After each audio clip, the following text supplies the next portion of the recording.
So a letter was sent to the White House from Adam Schiff, and it was warning the White House that Musk could use his new position to shield his companies from federal scrutiny. Sometimes I feel like I'm watching a movie like from the 90s where there's just this billionaire in the movie who has basically bought his way all the way to the top, and he's involved in politics, and it pisses a lot of people off, but there's just nothing you can do about it. He's just always right there next to the president, and he gets to run the show. Normally, billionaires want to run the show from behind the scenes, but Musk wants to be seen. So, of course, Trump is helping him out. That's part of the deal, and he has shut down the Department of Labor's Office of Federal Contract Compliance Programs, which investigates equal employment claims for federal contractors, which means they may never release the results of an ongoing probe into Tesla. The office sent a letter to Tesla last week informing the company it had ceased its review of the company and of a factory in Fremont, California that had been the subject of numerous allegations of racism. The Trump administration also removed multiple commissioners from the U.S. Equal Opportunity Commission, which has an ongoing case against Tesla for alleged widespread and ongoing racial harassment of its black employees. And then last month, the White House removed scores of inspectors general across federal agencies, including at agencies looking into Musk's companies, of course. Among those removed was the internal watchdog at the Department of Transportation, whose National Highway Traffic Safety Administration is probing Tesla, and the Defense Department, whose inspector general began probing alleged failures of SpaceX to meet national security reporting requirements and disclose meetings with foreign leaders. Meanwhile, the U.S. Agency for International Development, which Trump and Musk have attempted to fully shut down, told Congress last year that its inspector general was investigating the use of Starlink terminals during the Ukraine-Russia war. And the administration is now looking to shut down the Consumer Financial Protection Bureau, which would regulate Musk X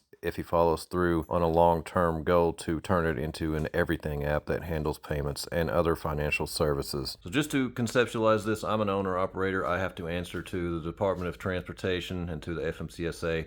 This would be like me getting into a crash and the Department of Transportation investigating why I got into that crash, and then me basically firing the guy who is heading up that investigation. I like to get my information from left and right sources because both sides will hide information from you. People on the left who are losing their mind that the president has a billionaire henchman at his side in the Oval Office who's bringing in his foul-mouthed toddler for these meetings. Let's just imagine Kamala Harris was president and she brought in Mark Zuckerberg to make all these major cuts, and he had some little crappy kid that he brought into the office was cussing at the president and cussing at the media, telling the president, "You're not really the president." The right would be losing their mind.